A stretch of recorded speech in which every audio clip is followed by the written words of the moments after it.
ಶಿಕ್ಷಕರಾಗಿ ಮತ್ತೆ ಉನ್ನತ ಹುದ್ದೆಗೆ ಹೋಗುವುದು, ಶಿಕ್ಷಕರ ವೃತ್ತಿ ಮೂಲಕ ಮಾಡುವ ಸಾಧನೆಗಳು ನಿಮ್ಮ ವೈಯಕ್ತಿಕವಾದದ್ದು ಇರಬಹುದು ಅಥವಾ ಶೈಕ್ಷಣಿಕ ಸಾಂಸ್ಥಿಕವಾದದ್ದು ಇರಬಹುದು. ಇದೆಲ್ಲ ಸಹಜವಾಗಿ ಇರ್ತದೆ, ನಿಮಗೂ ಇರ್ತದೆ, ಪ್ರತಿಯೊಬ್ಬ ವ್ಯಕ್ತಿಗಳು ಇರ್ತದೆ. ಬದುಕಿನ ನಿರೀಕ್ಷೆಗಳು ಹೊಂದಿರ್ತದೆ, ಆ ವೃತ್ತಿಯ ನಿರೀಕ್ಷೆಗಳು. ಆ ವೃತ್ತಿಯ ನಿರೀಕ್ಷೆಗಳನ್ನು ಈಡೇರಿಸ್ತಾ ಆ ಮೂಲಕ ಬದುಕಿನ ನಿರೀಕ್ಷೆಗಳನ್ನು ಈಡೇರಿಸುವಂತಹ ಕೆಲಸಗಳನ್ನು ನಾವು ಮಾಡ್ತಾ ಇರ್ತೇವೆ. ವೃತ್ತಿ ಅತ್ಯಂತ ಪ್ರಮುಖ, ಯಾಕೆಂದ್ರೆ ಅದು ವೈಯಕ್ತಿಕ ಬದುಕನ್ನು ರೂಪಿಸಲಿಕ್ಕೆ ನಾವು ಮಾಡುವ ಒಂದು ಮಾಧ್ಯಮ ಕ್ಷೇತ್ರ ಅದು. ಹಾಗಾಗಿ ವೃತ್ತಿಯಿಂದ ನಾವು ಪ್ರವೃತ್ತಿ ಇರಬಹುದು, ಮುಂದೆ ವೈಯಕ್ತಿಕ ಬದುಕನ್ನು ರೂಪಿಸಿಕೊಳ್ಳುವ ಹಿನ್ನೆಲೆಯಲ್ಲಿ ವೃತ್ತಿ ಸಂಬಂಧವಾಗಿ ಕೆಲವು ಅಂಶಗಳನ್ನು, ವಿಚಾರಗಳನ್ನು ತಮ್ಮ ಮುಂದೆ ಇಡಲಿಕ್ಕೆ ಇಷ್ಟಪಡ್ತೇನೆ. ಎರಡು ಸವಾಲುಗಳಿದೆ ಅಂತ ಹೇಳಿದೆ. ಒಂದು,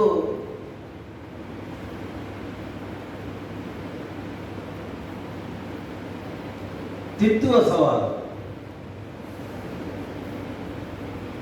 ಇನ್ನೊಂದು ಕಲಿಸುವ ಸವಾಲು. ಅದು ಏಕೆ ಸವಾಲು ಅಂತ ಹೇಳಿದ್ರೆ, ತಪ್ಪನ್ನು ತಿದ್ದಲಿಕ್ಕೆ ಹೋದಾಗ ಪ್ರತಿರೋಧಗಳು ಹೆಚ್ಚಿರುವುದು ನಮಗೆ. ಇದು ಅಲ್ಲ, ಅದು ಅದಲ್ಲ, ಇದಲ್ಲ, ಮತ್ತೊಂದು ಇನ್ನೇನೋ ಇದೆ ಅಂತ, ಇದು ಸರಿಯಲ್ಲ ಅಂತ ನಿರಾಕರಿಸ್ತಾ ಸರಿಯಾದ ತೆರಡೆಗೆ ನಾವು ಗಮಿಸುವುದಕ್ಕಾಗಿ ನಾವೊಂದು ಗುರಿ ಇದೆ ನೋಡಿ, ಗಮ್ಯದ ಕಡೆಗೆ ಗಮನ ಇದೆ ನೋಡಿ, ತೆರಳುವುದಕ್ಕಾಗಿ ನಾವು ತಿದ್ದುತ್ತಾ ಹೋಗ್ತೇವೆ. ನಾವು ನೋಟ್ಸ್ ತಿದ್ದುದು, ಕಾಪಿ ತಿದ್ದುದು ಎನ್ನುವ ಅರ್ಥದಲ್ಲಿ ಹೇಳ್ತಾ ಇಲ್ಲ ನಾನು. ಒಟ್ಟು ತಿದ್ದುವಿಕೆ ಹಿನ್ನೆಲೆಯಲ್ಲಿ ಅದೊಂದು ಸವಾಲೇ ನಮಗೆ. ಇನ್ನೊಂದು ಕಲಿಸುವ ಹಿನ್ನೆಲೆಯಲ್ಲಿ, ಅದು ಬಹಳ ವಿಸ್ತಾರವಾದ ಸಬ್ಜೆಕ್ಟ್. ಕಲಿಸುವುದು ಅಂತ ಹೇಳಿದ ತಕ್ಷಣ ಅಲ್ಲಿ ನಮಗೆ ತುಂಬಾ ಸವಾಲುಗಳು, ತೊಡರುಗಳು ಎದುರಾಗ್ತವೆ. ಹಾಗಾಗಿ ತಪ್ಪು ತಿದ್ದುವುದು ಎನ್ನುವುದಕ್ಕಿಂತಲೂ ತಪ್ಪು ತಿದ್ದಿಕೊಳ್ಳುವುದಕ್ಕೆ ಮತ್ತು ಕಲಿಸುವುದು ಎನ್ನುವುದಕ್ಕೂ ಕಲಿಯುವುದಕ್ಕೆ ಏನು ಮಾಡಬಹುದು, ನಾವು ಪ್ರೇರಣೆ ಮಾಡಬಹುದು, ಅಥವಾ ಕಲಿಯುವುದಕ್ಕಾಗಿ ಏನು ಅವಕಾಶಗಳನ್ನು ಕೊಡಬಹುದು, ನಾವು ಏನು ದೃಷ್ಟಿಕೋನಗಳನ್ನು ಬೆಳೆಸಿಕೊಳ್ಬೇಕು ಎನ್ನುವುದರ ಬಗ್ಗೆ ಒಂದೆರಡು ಅಂಶ ಅಷ್ಟೇ. ತಿದ್ದುವುದು ಅಪಾಯ, ಕಲಿಸುವುದು ಅಪಾಯವೇ. ಆದರೆ ತಿದ್ದಿಕೊಳ್ಳುವುದಕ್ಕಾಗಿ, ಕಲಿಯುವುದಕ್ಕಾಗಿ ಏನಾದರೂ ಮಾಡಬಹುದು. ಶಿಕ್ಷಕನಾಗಿ ನಾನು ವಿದ್ಯಾರ್ಥಿಗಳನ್ನು ಸರ್ವಾಂಗ ಸುಂದರನನ್ನಾಗಿ ಮಾಡುತ್ತೇನೆ, ಸದೃಢ ಸಮಾಜವನ್ನು ನಿರ್ಮಾಣ ಮಾಡ್ತೇನೆ. ಭವಿಷ್ಯದಲ್ಲಿ ಅವರು ಶಿಕ್ಷಕರಾಗ್ತಾರೆ, ಆಗಲಿ ಸಮಾಜದ ನಾಗರಿಕನಾಗ್ತಾನೆ, ಸುಸಂಸ್ಕೃತ ಪ್ರಜೆ ಆಗ್ತಾನೆ, ಅಥವಾ ಇನ್ನೇನೋ ನೇತೃತ್ವ ವಹಿಸಿಕೊಳ್ತಾನೆ. ಅದು ಸದೃಢ ಸಮಾಜಕ್ಕೆ ಕೊಡುಗೆಯಾಗಲಿ ಕಾಣಿಕೆಯಾಗಲಿ ಎನ್ನುವ ಆಸೆ, ನಿರೀಕ್ಷೆಗಳು, ಆಕಾಂಕ್ಷೆಗಳು ತಪ್ಪಲ್ಲ ಅದು. ಆದರೆ ಆ ಆಕಾಂಕ್ಷೆ, ನಿರೀಕ್ಷೆಗಳ ಹಿನ್ನೆಲೆಯಲ್ಲಿ ತಪ್ಪು ತಿದ್ದುವುದೇ ತಪ್ಪಾಗ್ತದೆ ಅಂತ ಹೇಳಿಕೊಂಡದ್ದು ನಾನು. ಎರಡನೇದು, ಕಲಿಸಲಿಕ್ಕೆ ಹೊರಡೋದ್ರಿಂದಾಗಿ ಕಲಿಯುವುದಿಲ್ಲ ಅವರು, ಅದು ನಮಗೆ ಸವಾಲಾಗಿ ಪರಿಣಮಿಸಿದೆ. ಅದಕ್ಕಾಗಿ ತಪ್ಪು ತಿದ್ದಿಕೊಳ್ಳುವುದಕ್ಕೆ ಮತ್ತು ಕಲಿಯುವುದಕ್ಕೆ ಏನು ಮಾಡಬಹುದು ಎನ್ನುವುದಷ್ಟೇ ನನ್ನ ಮಾತಿನ ಮಿತಿಯನ್ನ ನನಗೆ ನಾನೇ ಹಾಕಿಕೊಂಡು ಒಂದು 10ರಿಂದ 15 ನಿಮಿಷದವರೆಗೆ ನಿಮ್ಮೊಂದಿಗೆ ಮಾತನಾಡ್ತೇನೆ. ಪ್ರೀತಿಯ ಬಂಧುಗಳೇ, ಸವಾಲುಗಳು ಇಲ್ಲದ ಕ್ಷೇತ್ರಗಳೇ ಇರೋದಿಲ್ಲ. ಹಾಗಾಗಿ ಸವಾಲು ಇರಬಾರದು, ಬರಬಾರದು ಎನ್ನುವಂತಹದ್ದನ್ನ ನಾವು ಮೊದಲಾಗಿ ತೊಡೆದು ಹಾಕಬೇಕು. ಕಷ್ಟಗಳು, ಸವಾಲುಗಳು ಇದ್ದದ್ದೇ ಅಂತ. ಅದು ಮುಗೀತಲ್ಲ, ಅದು ಇಲ್ಲ, ಮುಗಿಯುವುದಿಲ್ಲ. ಅದು ಮತ್ತೆ ಮತ್ತೆ ತೆರೆಗಳ ಹಾಗೆ ಅಪ್ಪಳಿಸ್ತಾನೇ ಇರ್ತದೆ. ಅನೇಕ ಬಾರಿ ಸಕ್ಸಸ್ ಅಂತ ಹೇಳ್ತೇವೆ ನಾವು, ಯಶಸ್ಸನ್ನು ಗಳಿಸಬೇಕು ಅಂತ. ಸಕ್ಸಸ್ ಅನ್ನು ನಾವು ಯಾವುದಕ್ಕೆ ಹೋಲಿಸಿ ಅಥವಾ ಯಾವುದನ್ನು ಉದ್ದೇಶಿಸಿ ಹೇಳ್ತಾವೆ ಎನ್ನುವುದು ಇಂಪಾರ್ಟೆಂಟ್. ಸಕ್ಸಸ್ ಅಂದ್ರೇನು ಅನ್ನೋ ಪ್ರಶ್ನೆಗೆ ಅಂಕವೇ, ಪಾಸ್ ಫೈಲೇ, ಡಿಸ್ಟಿಂಕ್ಷನಾ, ಹೈಯೆಸ್ಟ್ ಮಾರ್ಕ್ಸೇ ಅಥವಾ ಗುಣವೇ, ಎಲ್ಲ ಪ್ರಶ್ನೆಗಳಿರ್ತದೆ ಸಕ್ಸಸ್ಸಿನ ಹಿನ್ನೆಲೆಯಲ್ಲಿ. ಅದು ಮುಂದಿನ ದಿವಸಗಳಲ್ಲಿ ನಮಗೆ ಸವಾಲಾಗಿ ಪರಿಣಮಿಸುವ ಅಂಶಗಳು. ಡೆವಲಪ್ಮೆಂಟ್ ಅಂತ ಹೇಳ್ತೇವೆ, ಬೆಳವಣಿಗೆ, ಗ್ರೋತ್ ಅಂತ ಹೇಳ್ತೇವೆ ನಾವು. ಈ ಗ್ರೋತ್ ಡೆವಲಪ್ಮೆಂಟ್ ಅಂದ್ರೆ ಅದು ಸಕ್ಸಸ್ಸಿನ ಭಾಗವೇ? ಸಕ್ಸಸ್ಸಿನ ಭಾಗವಾದರೆ ಗ್ರೋತಿನ ಅಂಶ ಏನು, ಇದನ್ನು ಕೂಡ ನಾವು ಅವಲೋಕಿಸಬೇಕಾಗತ್ತೆ. ಹಾಗಾಗಿ ಪ್ರೀತಿಯ ಗೌರವಾನ್ವಿತ ಪ್ರಶಿಕ್ಷಣಾರ್ಥಿಗಳೇ, ಸಕ್ಸಸ್ ಎನ್ನುವಂಥ ವಿಷಯಕ್ಕೆ ಸಂಬಂಧಪಟ್ಟು ನಾವು ಹೇಳುವುದಾದರೆ ಅದು ಫಿಸಿಕಲ್ ಗ್ರೋತ್ ಅಲ್ಲ, ಅದು ಒಂದೇ ಅಲ್ಲ. ಕಣ್ಣಿಗೆ ಕಾಣುವ ಕಾಂಕ್ರೀಟ್ ಆದಂತಹ ಅಂಶಗಳನ್ನು ನಿರ್ದಿಷ್ಟವಾಗಿ ತೋರಿಸಬಹುದಾದಂತಹ ಮಾನದಂಡಗಳೇನಿವೆ, ಅಂಕಗಳ ಆಧಾರಿತವಾಗಿರ್ಬೋದು, ಅಳತೆ ಆಗಿರ್ಬೋದು, ತೂಕದ ಆಧಾರಿತವಾಗಿರ್ಬೋದು, ಕ್ವಾಂಟಿಟಿ ಬೇಸ್ಡ್ ಆದಂತಹ ಏನು ಹೆಚ್ಚುಗಾರಿಕೆ ಇದೆ, ಹೆಚ್ಚಾಗುವಿಕೆ ಇದೆ, ಅದು ಡೆವಲಪ್ಮೆಂಟ್ ಅಲ್ಲ, ಅದು ಗ್ರೋತ್. ಅದು 60 ಮಾರ್ಕ್ಸ್ ಪಡೆದು ಪಾಸ್ ಆದ ಅಂತ ಹೇಳಿದರೆ ಅದು ಹೆಚ್ಚಾದದ್ದಷ್ಟೇ. ಅದು ಅದರಲ್ಲಿ ಏನಿದೆ ಡೆವಲಪ್ಮೆಂಟು? ಅದು ಸಕ್ಸಸ್ಸೇ ಅನ್ನೋ ಪ್ರಶ್ನೆ ನಿಮ್ಮ ಮುಂದೆ. 2 ಇಡ್ಲಿ ತಿನ್ನೋ 4 ಇಡ್ಲಿ ತಿಂತಾನೆ 1 ವರ್ಷ ಕಳೆದಾಗ, ಅದು ಸಕ್ಸಸ್ ಅಲ್ಲ, ಅದು ಗ್ರೋತ್. ಅದು ಡೆವಲಪ್ಮೆಂಟಾ? ಅದು ಫಿಸಿಕಲ್ ಡೆವಲಪ್ಮೆಂಟ್, ವಿಸ್ತಾರವಾಗುವಂಥದ್ದು, ಹೆಚ್ಚಾಗುವಿಕೆ ಅಂತದ್ದು. ಹಾಗಾಗಿ ನಾವು ಗ್ರೋತ್ ಅನ್ನು ಮತ್ತು ಬದಲಾಗಿ ಶೈಕ್ಷಣಿಕ ಕ್ಷೇತ್ರದಲ್ಲಿ ನಾವು ಅಂಕಕ್ಕೆ ಸಮೀಕರಿಸಿ ಪಾಸಿನ ಹಿನ್ನೆಲೆಯಲ್ಲಿ ನೋಡುವುದಕ್ಕೆ ಆರಂಭಿಸ್ತಾ ಇದ್ದೇವೆ, ಆರಂಭವಾಗಿದೆ. ಇದು ಬಹಳ ದೊಡ್ಡ ಹೊಡೆತ ಶಿಕ್ಷಣ ಕ್ಷೇತ್ರಕ್ಕೆ ಮತ್ತು ಗುಣಾತ್ಮಕವಾದಂತಹ ಬೆಳವಣಿಗೆಗೆ. ಇದು ನಮ್ಮ ಮುಂದೆ ಇರುವ ಸವಾಲು. ಹಾಗಾಗಿ ಸಕ್ಸಸ್ಸಿನ ಒಂದು ಭಾಗವಾಗಿ ಇರುವಂತಹ ಈ ಗ್ರೋತ್ ಏನಿದೆ ಅದು ಡೆವಲಪ್ಮೆಂಟ್ ಅಲ್ಲ. ಆ ಫಿಸಿಕಲ್ ಡೆವಲಪ್ಮೆಂಟಿಗೆ ಎಥಿಕ್ಸ್ ಅನ್ನು ಸೇರಿಸಿಕೊಂಡಾಗ ಅದು ಡೆವಲಪ್ಮೆಂಟ್ ಆಗೋದು. ಗ್ರೋತ್ ಪ್ಲಸ್ ಎಥಿಕ್ಸ್ ಎರಡು ಸೇರಿದಾಗ ಡೆವಲಪ್ಮೆಂಟು. ಎಥಿಕ್ಸ್ ಅಂದರೆ ನಿಮ್ಗೆ ಗೊತ್ತು, ಗುಣಾಂಶಗಳು. ಹಾಗಾಗಿ ಒಂದು ಸಕ್ಸಸ್ಸಿನ ದೃಷ್ಟಿಯಿಂದ ಅವನಿಗೆ ಮಾರ್ಕ್ಸ್ ಕಾರ್ಡ್ ಬೇಕು ಮುಂದಿನ ಎಜುಕೇಷನ್ಗೆ ಅಥವಾ ಇನ್ಯಾವುದೋ ಸೀಟ್ ಗಿಟ್ಟಿಸಿಕೊಳ್ಳುವುದಕ್ಕೆ. ಅದುವೇ ಚರ್ಮ ಸತ್ಯ ಅಲ್ಲ, ಅದು ಅಂತಿಮ ಅಲ್ಲ. ಅದು ಆ ಕ್ಷಣಕ್ಕೆ ಮಾತ್ರ ಅದು ಫೈನಲ್ ಅಂತ ಇರಬಹುದು. ಆದರೆ ಬದುಕಿನ ಇರಬಹುದು ಅಥವಾ ಸೋಷಿಯಲ್ ನೀಡ್ಸಿನ ಎಂಡ್ಸ್ ಇರಬಹುದು. ಆ ಹಿನ್ನೆಲೆಯಲ್ಲಿ ನೋಡುವುದಾದರೆ, ಒಂದು ವ್ಯಕ್ತಿಯ ದೃಷ್ಟಿಯಿಂದ ಮತ್ತು ಸಮಷ್ಟಿಯ ದೃಷ್ಟಿಯಿಂದ ನೋಡುವುದಾದರೆ, ಗ್ರೋತ್ ಎನ್ನುವಲ್ಲಿ ಎಥಿಕ್ಸ್ ಇದ್ರೆ ಮಾತ್ರ ಅದು ಸಕ್ಸಸ್ ಆಗುವಂತಹದ್ದು. ಹಾಗಾಗಿ ಯಶಸ್ಸನ್ನು ನಾವು ಹೇಳುವುದಾದರೆ ಒಂದು ಫಿಸಿಕಲ್ ಡೆವಲಪ್ಮೆಂಟು, ಇನ್ನೊಂದು ಎಥಿಕ್ಸ್ ಏನಿದೆ ಅವನಲ್ಲಿ ಘನೀಭವಿಸಿದೆ, ಅವನ ಮಾತಿನಲ್ಲಿ, ನಡತೆಯಲ್ಲಿ, ಅವನು ಕೆಲಸ ಮಾಡುವ ಕ್ರಮದಲ್ಲಿ, ಲೀಡರ್ಶಿಪ್ ಕ್ವಾಲಿಟೀಸ್ ಅಂತ ಹೇಳೋದು. ಇದೆಲ್ಲವನ್ನು ಒಟ್ಟು ಸೇರಿಸಿಕೊಂಡು ಸಕ್ಸಸ್ ಅಂತ ನಾವು ಹೇಳ್ತೇವೆ. ಮತ್ತು ಒಂದು ಹೆಜ್ಜೆ ಮುಂದೆ ಹೋಗಿ ಆ ಸಕ್ಸಸ್ಸಿಗೆ ನೀವು ಸ್ಪಿರಿಚುವಲ್ ಟಚ್ ಮಾಡಿದರೆ ಅದು ಇನ್ನಷ್ಟು ಪರಿಪಕ್ವತೆಯ ಸಕ್ಸಸ್ ಆಗ್ತದೆ ಅಂತ ನಮ್ಮ ಆಧ್ಯಾತ್ಮಿಕ ಪರಂಪರೆ ಹೇಳುತ್ತದೆ. ಹಾಗಾಗಿ ಒಂದು ಗ್ರೋತ್, ಫಿಸಿಕಲ್ ಗ್ರೋತ್ ಸಂಖ್ಯಾತ್ಮಕವಾದದ್ದು, ಪರಿಮಾಣಾತ್ಮಕವಾದದ್ದು. ಇನ್ನೊಂದು ಪರಿಣಾಮಾತ್ಮಕವಾದದ್ದು, ಕ್ವಾಲಿಟೇಟಿವ್. ಅವನ ನಂತರ ಬರುವಂಥದ್ದು ಸ್ಪಿರಿಚುವಲ್ ಟಚ್. ಅದು ಭಾರತೀಯ ಪರಂಪರೆಗೆ ಸಂಬಂಧಪಟ್ಟು. ಇವತ್ತು ಸಾಮಾಜಿಕವಾಗಿ ಬಹಳಷ್ಟು ಗೊಂದಲಗಳು, ಜಗಳಗಳು, ವಿಧಾನಸಭೆ ಇರ್ಬೋದು, ಲೋಕಸಭೆ ಇರ್ಬೋದು, ಅತ್ಯಂತ ಹೆಚ್ಚು ಚರ್ಚೆ ಆಗುವಂಥದ್ದು, ಬಹಳಷ್ಟು ಸಮಯ ಆಪೋಷಣ ಆಗುವಂಥದ್ದು ಈ ಹಿನ್ನೆಲೆಯಲ್ಲಿ ಆಗ್ತಾ ಇದೆ.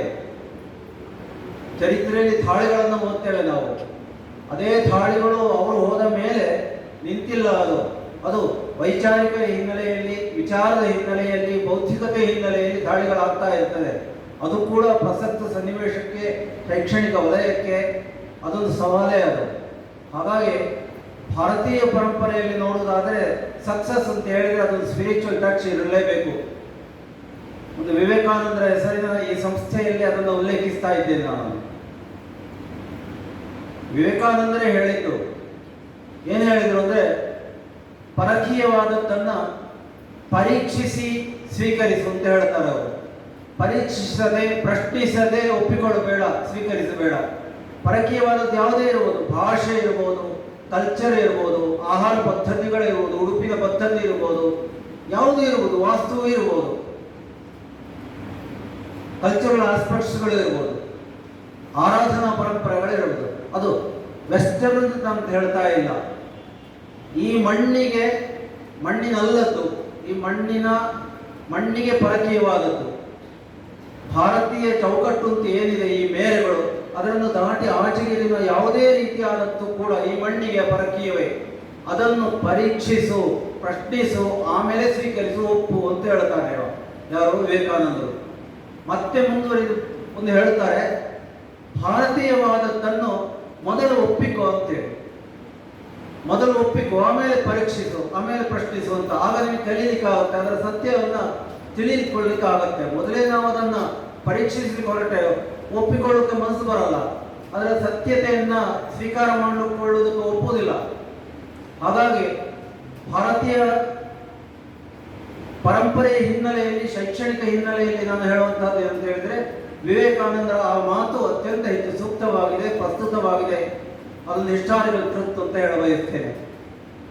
ಏನು ಈ ಮಣ್ಣಿನಲ್ಲದ್ದು ಏನಿದೆ ಅದನ್ನು ಪರೀಕ್ಷಿಸಿ, ಪ್ರಶ್ನಿಸಿ, ಆಮೇಲೆ ಒಪ್ಪಿ. ಈ ಮಣ್ಣಿನದ್ದು ಏನಿದೆ ಅದನ್ನು ಮೊದಲು ಒಪ್ಪಿಕೊಳ್ಳಿ, ಆಮೇಲೆ ಪರೀಕ್ಷಿಸಿ, ಪ್ರಶ್ನಿಸಿಕೊಳ್ಳಿ ಅಂತ ಅವರು ಹೇಳಿದ್ದನ್ನು ಇಲ್ಲಿ ನಾನು ಪುನರಾವರ್ತಿಸುತ್ತೇನೆ.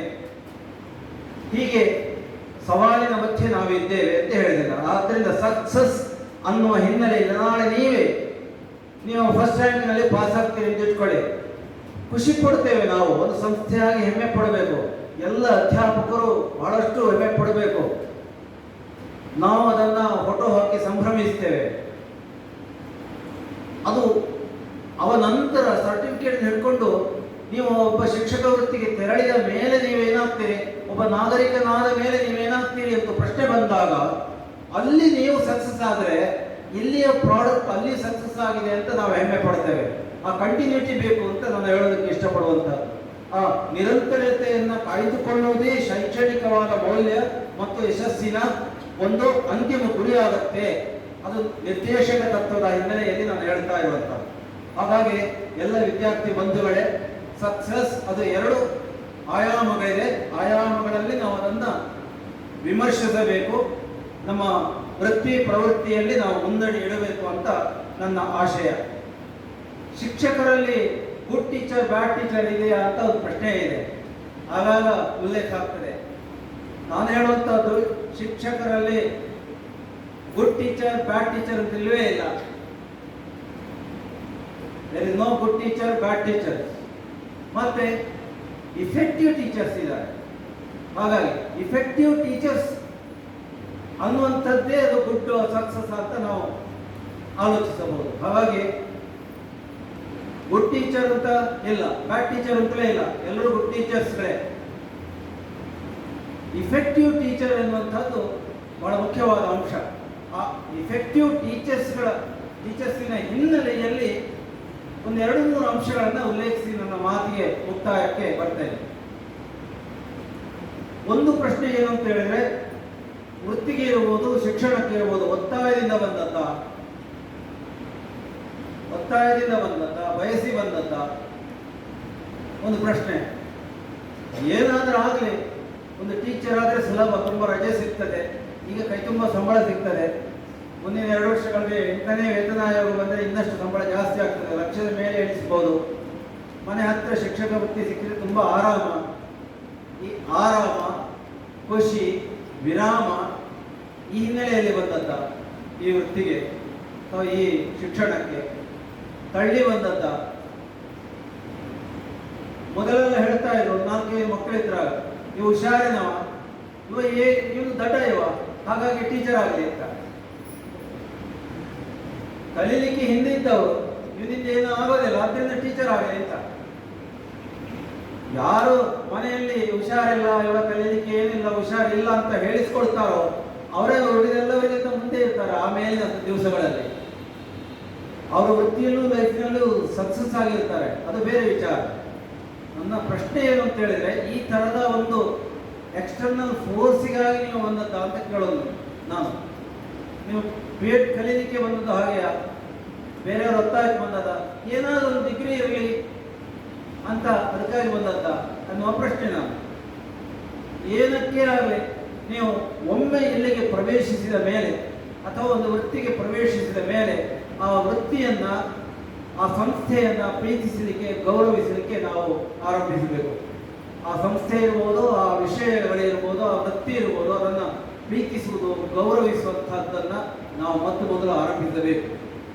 ಆ ವಿಷಯವನ್ನು ಪ್ರೀತಿಸದೆ, ಆ ವಿಷಯ ನೀಡಿದ ಸಂಸ್ಥೆಯನ್ನು ಗೌರವಿಸದೆ, ಅದಕ್ಕೆ ಕಾರಣಕರ್ತರಾದಂತಹ ಜನ ಇರ್ತಾರಲ್ಲ, ಸಂಪನ್ಮೂಲ ವ್ಯಕ್ತಿಗಳು, ರಿಸೋರ್ಸ್ ಪರ್ಸನ್ಗಳು, ಫೆಸಿಲಿಟೇಟರ್ಸು, ಅವರೆಲ್ಲರೂ ಸೇರಿಸಿಕೊಂಡು ಗೌರವಿಸುವಂತಹದ್ದು, ಪ್ರೀತಿಸುವಂತಹದ್ದು ಬಹಳ ಇಂಪಾರ್ಟೆಂಟು. ಒಮ್ಮೆ ನಾವು ಅದಕ್ಕೆ ಪ್ರವೇಶಿಸಿದ ಮೇಲೆ ಆಮೇಲೆ ನಿರ್ವಾಹ ಇಲ್ಲ, ನಾವು ಅದರಲ್ಲೇ ಇರಲೇಬೇಕು. ನಾವು ಸಾಂಸಾರಿಕ ಜೀವನದಲ್ಲೂ ಹಾಗೆ ಒಮ್ಮೆ ಒಪ್ಪಿಕೊಂಡು ನಾವು ಅದಕ್ಕೆ ಪ್ರವೇಶಿಸಿದ ಮೇಲೆ ಅದನ್ನು ಹಿಂದೆ ಜಾರಲಿಕ್ಕೆ ಆಗ್ತದ ನಮಗೆ? ಆಗಲ್ಲ. ಈಗ ಸ್ವಾತಂತ್ರ್ಯದ ಹಿನ್ನೆಲೆಯಲ್ಲಿ ತುಂಬ ಸ್ವೇಚ್ಛಾಚಾರ ನಡೆದು ಬಿಡುತ್ತದೆ. ಇಡೀ ನಮ್ಮ ಭಾರತೀಯ ಸನಾತನ ಪರಂಪರೆಗೆ, ಭಾರತೀಯ ಮಣ್ಣಿಗೆ ತೀರ ವಿರುದ್ಧವಾದಂತಹ, ವೈಕಲ್ಯಪೂರ್ಣವಾದಂತಹ ಕೌಟುಂಬಿಕ ಸ್ಥಿತಿ ಸಮಾಜ ನಿರ್ಮಾಣ ಆಗುತ್ತೆ. ಅದು ದುರಂತ. ಅದು ಶಿಕ್ಷಣ ಅದಕ್ಕೊಂದು ಕಾರಣವೂ ಅಂತ ನಾನು ಉಲ್ಲೇಖಿಸ ಬಯಸ್ತೇನೆ. ಹಾಗಾಗಿ ಒಮ್ಮೆ ನಾವು ಯಾವ ವೃತ್ತಿಗೆ ಪ್ರವೇಶಪಟ್ಟೆವೋ ಅಲ್ಲಿಂದ ಮೇಲೆ ನಾವು ಅದನ್ನು ಒಪ್ಪಿಕೊಂಡು, ಅದನ್ನು ಅಪ್ಪಿಕೊಂಡು, ಅದನ್ನು ಪ್ರೀತಿಸಿ, ಗೌರವಿಸಿಕೊಂಡು, ಇಷ್ಟಪಟ್ಟುಕೊಂಡು ಮುಂದುವರಿಯಬೇಕಾದದ್ದು ಅತಿ ಅನಿವಾರ್ಯ ಮತ್ತು ಅಗತ್ಯತೆಯಲ್ಲಿ ಒಂದು ಅಂಶ. ಇದಕ್ಕಾಗಿ ನಾನು ಆರಂಭಿಕ ಪ್ರಶ್ನೆಯನ್ನು ನಾನು ನಿಮಗೆ ಕೇಳಿದ್ದೇನೆ. ಹಾಗಾಗಿ ಪ್ರೀತಿಯ ಗೌರವಾನ್ವಿತ ಪ್ರಶಿಕ್ಷಣಾರ್ಥಿಗಳೇ, ಆ ಪ್ರಶ್ನೆ ಇದ್ದರೆ ನನ್ನ ಮುಂದಿನ ವಿವರಣೆಯ ಉತ್ತರಕ್ಕೆ ನಿಮ್ಮ ತಲೆ ತೂಗಬೇಕು ಅಂತ ಬಯಸ್ತೇನೆ. ಅದಕ್ಕಾಗಿ ಅದರ ಪೂರ್ವದಲ್ಲಿ ಹೇಳಿದಾಗ ಇಫೆಕ್ಟಿವ್ ಟೀಚರ್ಸ್ ಅಂತ ಹೇಳಿದೆ. ಆ ಹಿನ್ನೆಲೆಯಲ್ಲಿ 2-3 ಪಾಯಿಂಟ್ಸ್ ನಂದು ಅಷ್ಟೇ. ಒಂದು, ತಪ್ಪು ತಿದ್ದುವುದು ತಪ್ಪು, ಇನ್ನೊಂದು ಕಲಿಸಲಿಕ್ಕೆ ಹೊರಡುವುದು ಕೂಡ ತಪ್ಪು ಅಂತ. ತಪ್ಪು ತಿದ್ದಿಕೊಳ್ಳುವುದಕ್ಕೆ ಏನು ಮಾಡಬಹುದು ಮತ್ತು ಕಲಿಯುವುದಕ್ಕೆ ಏನು ಮಾಡಬಹುದು ಎನ್ನುವ ಹಿನ್ನೆಲೆಯಲ್ಲಿ 2 ಅಂಶಗಳನ್ನು ನಾವು ಗಮನಿಸಬೇಕು. ಒಂದು, ಪ್ರೇರಣೆ ಆಗಬೇಕು. ನಾವು ಪ್ರೇರಣೆ ಹೇಗೆ ಪ್ರೇರಣೆ ಕೊಡ್ತೀವಿ? ಒಂದು, ನಾವು ಎಫೆಕ್ಟಿವ್ ಟೀಚರ್ ಆಗುವ ಮೂಲಕ, ನಾವೇ ಮಾದರಿಯಾಗುವ ಮೂಲಕ ಪ್ರೇರಣೆ, ವಿದ್ಯಾರ್ಥಿಗಳಿಗಿರ್ಬೋದು, ಇತರರಿಗಿರ್ಬೋದು, ಮಾತಿನಲ್ಲಿ ಹೇಳುವುದಲ್ಲ, ನಮ್ಮ ಕೃತಿ ಮೂಲಕ ನಾವು ಪ್ರೇರಣೆ ಆಗುವಂಥದ್ದು ಒಂದು. ಎರಡನೇದಾಗಿ, ಸಮಕಾಲೀನತೆ ಹಿನ್ನೆಲೆಯಲ್ಲಿ ವಿಷಯಗಳನ್ನು ಇಟ್ಟುಕೊಂಡು ಶೈಕ್ಷಣಿಕ ಮೌಲ್ಯದ ಆಶಯದ ಹಿನ್ನೆಲೆಯಲ್ಲಿ ಮಗುವಿಗೆ ಏನು ದೃಷ್ಟಿಕೋನವನ್ನು ಕೊಡಬಹುದು, ಪ್ರೇರಣೆಯನ್ನು ಕೊಡಬಹುದು, ಮೋಟಿವೇಶನ್ ಕೊಡಬಹುದು ಎನ್ನುವುದನ್ನು ಚಿಂತಿಸುತ್ತಾ ನಮ್ಮನ್ನು ನಾವು ಅಪ್ಡೇಟ್ ಮಾಡಿಕೊಳ್ಳುವುದು, ಆ ಮೂಲಕ ಎಫೆಕ್ಟಿವ್ ಆಗುವಂಥದ್ದು. ಒಂದು, ವಿಷಯದ ಮೂಲಕ ಪ್ರೇರಣೆ ಕೊಡುವಂಥದ್ದು, ಇನ್ನೊಂದು ನಾವೇ ಪ್ರೇರಣೆ ಆಗುವಂಥದ್ದು. ಈ 2 ವಿಧಗಳಲ್ಲಿ ನಾವು ಮಕ್ಕಳಿಗೆ ಪ್ರೇರಣೆಯನ್ನು ಕೊಡಬಹುದು. ಅದು ಇಫೆಕ್ಟಿವ್ ಟೀಚರ್ನ ಲಕ್ಷಣ. ಅದು ಹೇಳುವ ವಿಚಾರ ಮಕ್ಕಳಿಗೆ ಹೇಳ್ತೇವೆ, ತುಂಬ ಇಂಟ್ರೆಸ್ಟ್ ತಗೋಬೇಕಪ್ಪ, ಉದಾಸೀನ ಬಿಡಬೇಕು, ಅಂದಿನ ಕೆಲಸ ಅಂದನ್ನೇ ಮಾಡಬೇಕು ಅಂತ ಹೇಳ್ತೇವೆ ನಾವು. ಅದೇ ಮಗುವಿಗೆ ನಮ್ಮ ಕೆಲಸದಲ್ಲಿ ಕಾಣಬೇಕು, ಅದು ಮಾಡಲ್ಲ. ಪುಸ್ತಕ ಓದಬೇಕು ಅಂತ ಹೇಳ್ತೇವೆ ನಾವು. ಇಡೀ ವರ್ಷದಲ್ಲೂ ಒಮ್ಮೆಯೂ ನನ್ನ ಟೇಬಲಲ್ಲಿ ಒಂದು ಪುಸ್ತಕ ಇರಲ್ಲ. ಮಕ್ಕಳಿಗೆ ಪುಸ್ತಕ ಓದಬೇಕು ಅಂತ ಹೇಳುವಂಥದ್ದು ಮೋಟಿವೇಶನೇ. ಆದರೆ ನನ್ನ ಟೇಬಲಲ್ಲಿ 1-2 ಪುಸ್ತಕ ವರ್ಷದಲ್ಲಿ ಇರೋದು, ಅಥವಾ ವರ್ಷದಲ್ಲಿ 2 ಬಾರಿ ನನ್ನ ಕಂಪ್ಯೂಟರಲ್ಲಿ ಪುಸ್ತಕ ಕಾಣೋದು ಮಗುವಿಗೆ ಉಂಟಲ್ಲ, ಅದು ಹೆಚ್ಚು ಪ್ರೇರಣೆ ಆಗುತ್ತೆ, ಇಫೆಕ್ಟಿವ್ ಪ್ರೇರಣೆ ಆಗುತ್ತೆ. ಹಾಗಾಗಿ ಆ ಪ್ರೇರಣೆ ವಿಧಗಳಲ್ಲಿ ಒಂದು ಕಣ್ಣಿಗೆ ಕಾಣುವಂಥದ್ದು, ಒಂದು ಕಿವಿಗೆ ಬೀಳುವಂಥದ್ದು. ಡಾಕ್ಟರ್ ಸುಬ್ಬಾನಗೌಡರು ಏನು ಹೇಳ್ತಾರೆ ಅಂತ ಹೇಳಿದ್ರೆ, ಮಗು ತನ್ನ ಕಲಿಕೆಯಲ್ಲಿ ಸಾರ್ಥಕತೆಯನ್ನು ಪಡೆಯುತ್ತಂತೆ. ಹೇಗೆ ಅಂತ ಹೇಳಿದ್ರೆ, ನಾನು ಕಲಿಯುವ ವಿಷಯ ಸುತ್ತಮುತ್ತಲಿನವರಲ್ಲಿ ಆಚರಣೆಯಲ್ಲಿ ಕಾಣುತ್ತಾ ಉಂಟು ಅಂತ. ನಾನು ಕಲಿಯುತ್ತಿರುವ ವಿಷಯ ಅಥವಾ ನನಗೆ ಹೇಳಲ್ಪಡುವ ವಿಷಯ ಅಧ್ಯಾಪಕರಲ್ಲಿದೆ, ಸುತ್ತಮುತ್ತ ಸಮಾಜದಲ್ಲಿದೆ, ಮನೆಗೋದ್ರೆ ಅಲ್ಲೂ ಇದೆ, ಆ ಮೌಲ್ಯ ಇದೆ ಅಂತ ಕಂಡಾಗ ಮಗು ತನ್ನ ಕಲಿಕೆಯಲ್ಲಿ ಸಾರ್ಥಕ್ಯವನ್ನು ಕಾಣುತ್ತದೆ ಅಂತ. ಅದು ಪ್ರೇರಣೆ ಆಗಬೇಕು ಅಂತೇಳಿ. ಹಾಗಾಗಿ ಪ್ರೇರಣೆ ಆಗುವ ಹಿನ್ನೆಲೆಯಲ್ಲಿ ನಾವು ಇಫೆಕ್ಟಿವ್ ಟೀಚರ್ ಆಗಬಹುದು ಮತ್ತು ಆ ಸವಾಲನ್ನು ಎದುರಿಸಬಹುದು ಅನ್ನುವಂಥ ವಿಷಯ.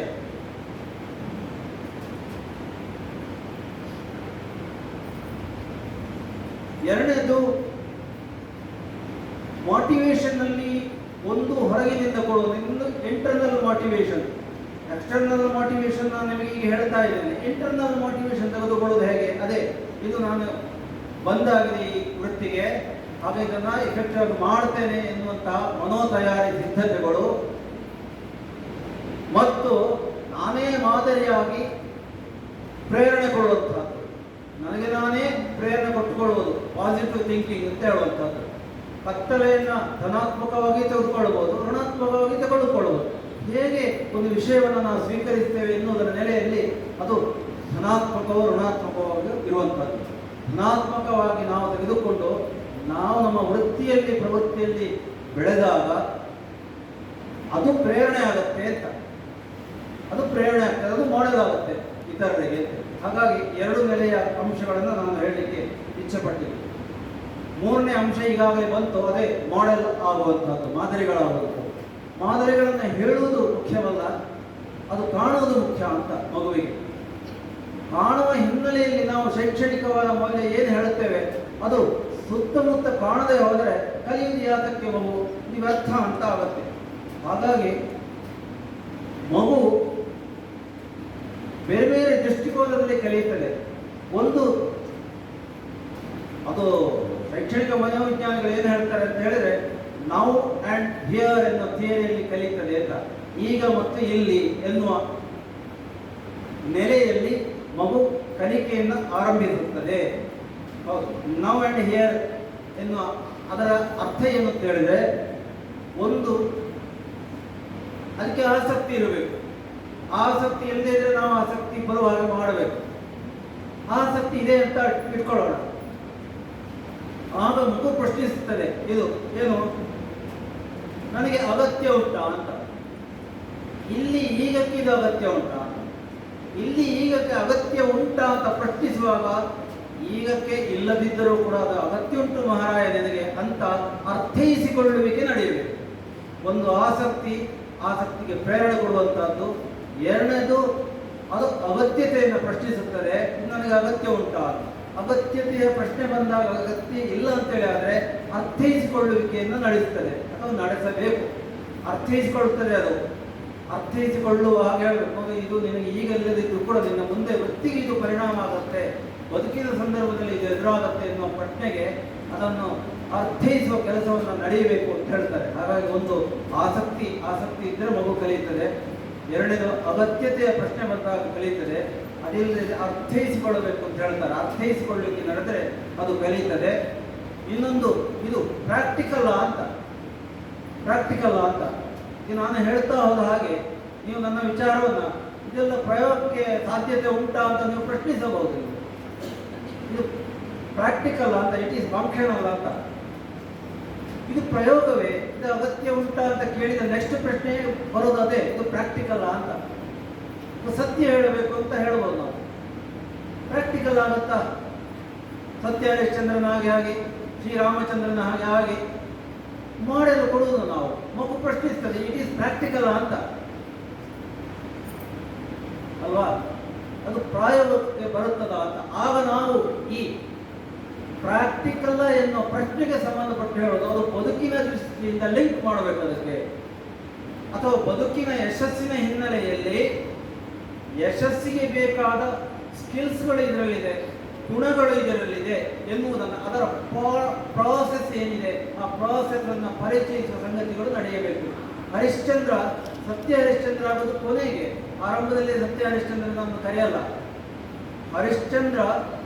ಸತ್ಯ ಹರಿಶ್ಚಂದ್ರ ಕರೆಯುವಲ್ಲಿವರೆಗಿನ ಆ ನಡೆ ಉಂಟಲ್ಲ, ದಾರಿ ಉಂಟಲ್ಲ, ಎಷ್ಟು ಕಷ್ಟ ಎದುರಿಸಿದ, ನಷ್ಟ ಎಷ್ಟು ಎದುರಿಸಿದ, ಎಷ್ಟು ಅವಮಾನವನ್ನು ಸಹಿಸಿಕೊಂಡ, ಅದೆಲ್ಲವನ್ನು ಎದುರಿಸಿಕೊಂಡು ನಿರ್ವಹಿಸಿಕೊಂಡ ಆ ನಿರ್ವಹಿಸುವ ಅವನ ಮನೋಸ್ಥಿತಿ ಹೇಗಿದೆ ನೋಡಿ, ಎದೆಗಾರಿಕೆ ಹೇಗಿದೆ, ಅವನ ಆತ್ಮವಿಶ್ವಾಸ, ಲೀಡರ್ಶಿಪ್ ಕ್ವಾಲಿಟೀಸ್ಗಳು ಏನಿದೆ,